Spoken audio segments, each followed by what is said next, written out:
This is my report about status of irrigation development. And irrigation development is a crucial aspect of global agriculture, particularly in regions with limited rainfall. The status of irrigation development varies significantly across the world, with some countries having made a significant progress while others faces considerable challenges.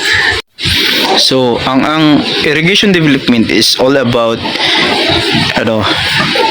helping regions with limited supply of water. So, basically kani siya nga pamaagi is dako kay tabang sa mga lugar, lalo na sa mga lugar na initra, walay tubig supply, kulang tubig, kanang perminti tuyo, walay ulan-ulan. Gusto gani siya nga i-consider nga buhaton. Globally, irrigated land accounts for approximately 16% of the total agricultural area, but it reduced roughly to 40% of total crop yield.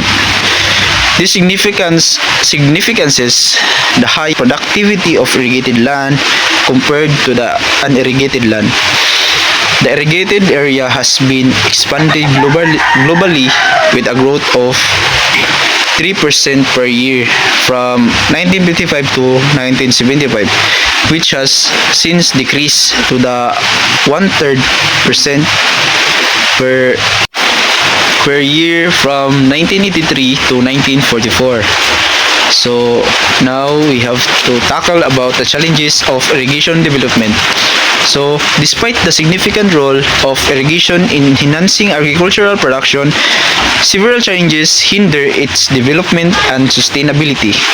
So, first is water scarcity. So, this is the increasing water scarcity due to the climate change, population growth, and urbanization poses a significant threat to the irrigation development, especially in arid and semi-arid regions. So, what is arid regions? Arid regions are the areas that receive very little rainfall, typically less than 250 millimeter or 10 inches per year. So, ang arid regions is katuni sila mga regions nga nihit kayo pananog ulan or tubig ba mapiksan. So, ang very common na example ani is yung mga desert like Sahara Desert. Then non-arid regions. On the other hand, non-arid regions has receive enough rainfall to support a variety of plants and animal life. So kabaliktaran pod ang non-arid regions. Kay these regions is typically mga tropical areas na, and an example niya is the Amazon rainforest in South America. Inefficient water use. Traditional irrigation methods often lead to a significant water losses through evaporation, seepage, and runoff. Modern irrigation technologies such as drip irrigation and sprinkle irrigation can improve water efficiency, but their adoption remains limited in many regions. The third problem is, or challenges is environmental impacts. Irrigation can have negative environmental impacts, including soil salinization, underground water depletion, and habitat destruction. Sustainable irrigation practices are essential to mitigate the impacts. And lastly is financial constraints, which means the development and maintenance of irrigation infrastructure require significant financial investments, which can be challenged for developing countries with limited sources. The example of irrigation development is Israel. Israel is renowned for its highly efficient irrigation system. They have adopted advanced technologies like drip irrigation and have developed sophisticated water management strategies, allowing them to produce a significant amount of agricultural product despite limited water resources. This has contributed to their agricultural exports and economic growth. So, in conclusion, irrigation development plays a vital role in ensuring food security and economic growth, particularly in regions susceptible to drought and climate variability. While significant progress has been made globally, challenges remain, including water scarcity, inefficient water use, environmental impacts, financial constraints, and lack of capacity.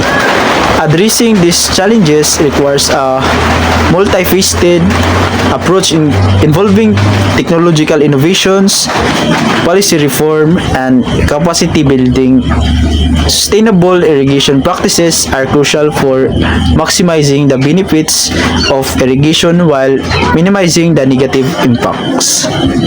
Good day everyone. So my presentation for today is all about the construction of irrigation in the Philippines, which is a crucial aspect of our in the Philippines. It is very important for our agriculture to grow their crops. It's like making ways to bring water to the farms so we can get more food and be sure we have enough to eat. This can be big projects which done by the government or smaller ones run by the community. Even though irrigation has lots of good things, but of course there are challenges because it needs a lot of money. We need to consider the environment and sometimes getting land is difficult. But despite all that, the Philippines continues to invest in irrigation to boost our agriculture and para matulungan ang mga farmers natin. Para sa atin din naman to. Para mas mura at mas we have three subtopic, which is the types of system, types of scheme of development, and status system.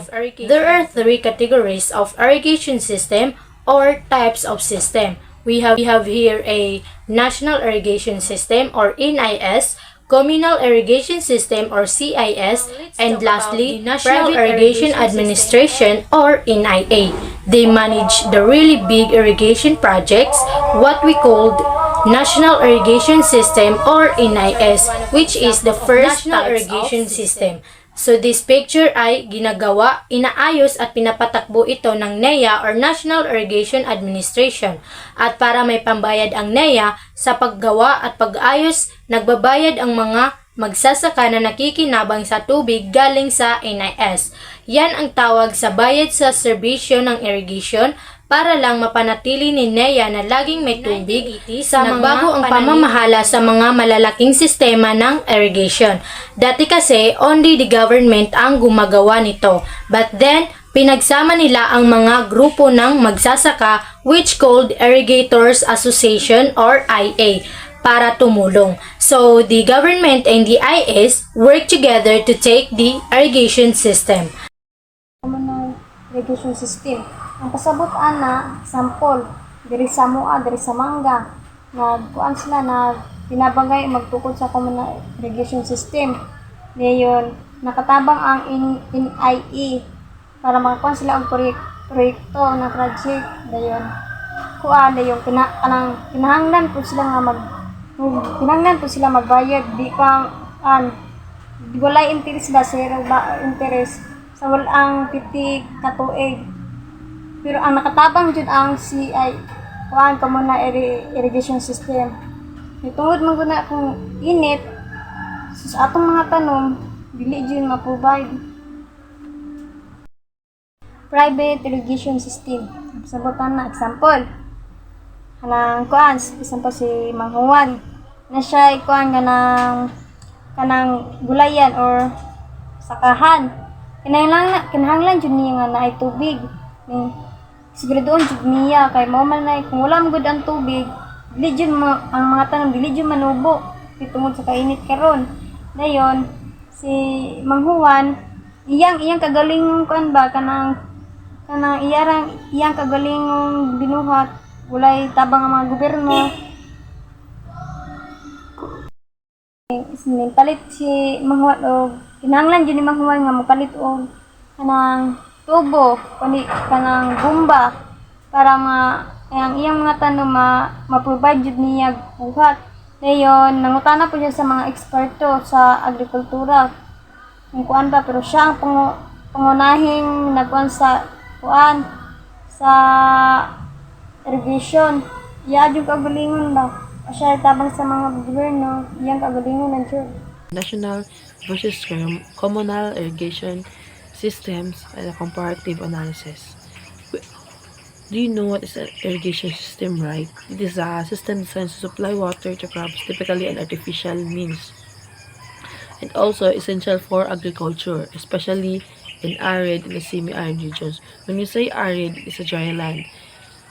Uga nga yuta sa atong field. And we say semi-arid, mo siya ang murag na lang po'y tubig gamay from rain. Dili kay siya ingon as in uga kayo nga as in dry kayo nga land. That's the meaning of arid and semi-arid. Then national irrigation system. It is a large-scale irrigation systems often government-funded and managed. Extensive infrastructures like dams, canals, reservoirs, centralized planning and management often associated with large scales. When we say NIS, sa NIS na as a service fee, which is to rendered in the delivery of water. Nagabayad sila. Bali, national, para na siya sa dako. Dako na siya nga, kuan like, dams, nakoy mga examples na ipakita niyo later. So, also, we can minimize water loss and maximize water loss. Pwede ta makapatubig dayon, o pwede na to ato ang ma-control dayon unsa taman ang tubig ana. Mo siya ang national irrigation system. Kuan siya kanang we can control o ganus ata magpatubig, gusto ta makapatubig, makapatubig ka dayon. Bali makakuan siya dayon, naa siya dayon. And then mo ni siya ang kuan example sa large scale irrigation system. Look at the picture, guys. Dako kay siya no, tapos kuan ang iyang pika side kay bari mo na siya a big canal or big river. Then kuan electric siya. Anytime we can kuan sa tubig, pwede ta makapatubig sa atong field anytime kung gusto nato kay kuan siya kanang nasa dapit sa river or canal or dams i-connect ang iyang kuan sa skill irrigation niya. And the next one is the advantages and the disadvantage of national irrigation system. So the advantages is reliable water supply, potential for larger commercial agriculture, and contribute to economic development. So makatabang sab siya sa pag-angat sa atong economy, and also reliable, which is masaligan na naaday tubig mutong giingon ganiha. And then the disadvantages of NIS is a high initial cost, lagi gastos jud siya, mahal siya kay mag-service fee man ta. Okay, based akong mga nabasa sa mga research nako, kuan jud every patubig kuan jud dako jud ang cost niya. Then also dili ta ka ingon og gamay atong mabayad kay dako ang atong field nga tamnan og patubigan. Then the next one is potential for environmental impact, which is the waterlogging. Examples, the waterlogging o salinization. So, siya ang pagkababad sa tubig. Murag waterlogging ba? Kailan tag waterlogging, right? And the next one is can be susceptible to political and bureaucratic issues. So, siya ang mga advantages and disadvantages sa NIS. And next one is the common irrigation system. It is a smaller scale irrigation system often managed by a local communities or individual farmers. It has smaller infrastructures like wheels, pumps, ditches, and also the centralized management often used for subsistence agriculture. Amo ang CIS sa mga example ani kay mga bomba, mga kanal, mga tabay, kasagaraan gigamit sa panginabuhi sa mga farmers kita nga small natay mga small farmers kamo nanay mga small farmers sa inyong field mo ni ang ginatawag ang ato ang field of communal irrigation systems kay nakaypakita nga example ninyo nga picture. Ano siya ang communal irrigation system? Muna siya ang gamitan og katong subsurface irrigation, katong mga types of irrigation ang uban nga dili ta magamit og kuryente. Magkuan ta kabantay mo anang field ninyo nga naay sa kilid kanal like katong example ni sir.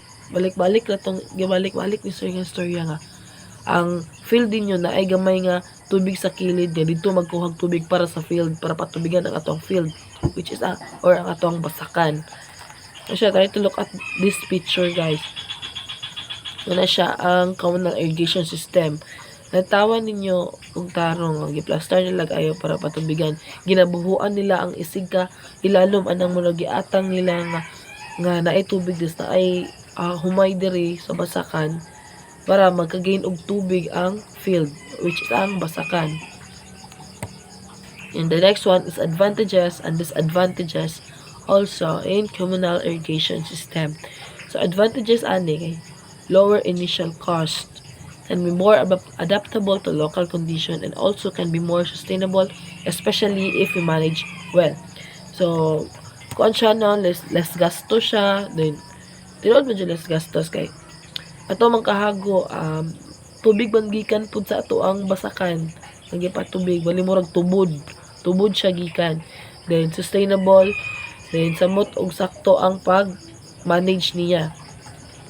Then, the disadvantage of this, kay less reliable water supply, especially during drought, sakto. Can be more labor-intensive. Kuan jud siya, kanang less water supply, especially during droughts, kay droughts po. Kay kuan, sobra na to kainit manggod, dili na to makaya tanan kay mauga man jud na og ayo ang tubig kay gikan naman gyapon sa field tubod raman gihapon no. Ug kuan jud kayo ang init mahubas jud siya kay magkuan man siya mo mamalaman siya ang tubig nga gikuan nato gipaingon sa field sa kuan dili permanente. Then also can be more labor intensive. Kapoy ang pagbuhat. Yes, nakita jud niyo sa picture. Guys, form jud nila og ayo ang kuan water din sa field. Ila jud gitarong og kuan, ilang gitarong basta para ang tubig nga kuaon nila gikan sa pikas. Kuan pud limpyo pud paingon sa field. Alang mga kuan kanang ay limpyo ang pag-plaster nila ba.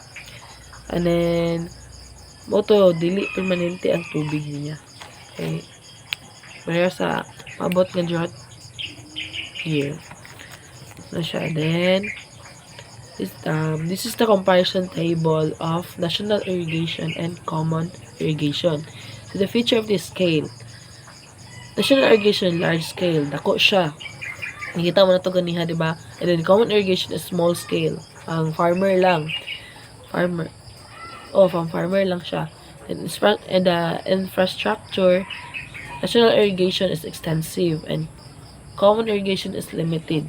Limit ra ang common irrigation. So each pangkuan lang siya, pang farmer lang yun siya. And management, centralized and decentralized. And the water sources often large river or common irrigation is local water sources. Pumunto ganiya sa picture, kita mo. And the funding is diverse government.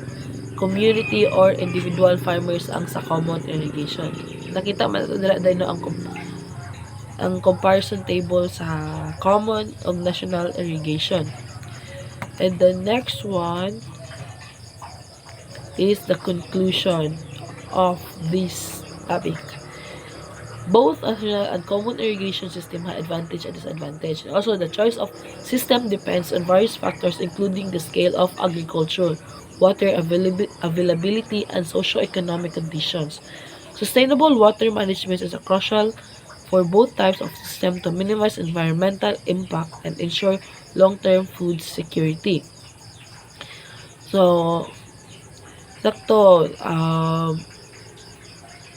kuan jud pud siya kanang ang kuan sa national mao to siya ang sa national irrigation system, dako yun siya nagpatunga siya sa bali mo siya na patunga sa kung magpatubig siya sa river gyud siya nagkuha ba sa dako nga large scale din sa communal irrigation system. Mao to siya ang kuan lang nakita na to sa picture nga naara gyapon sa field siya nagkuan nagpatubig daan bali tubod siya tubod.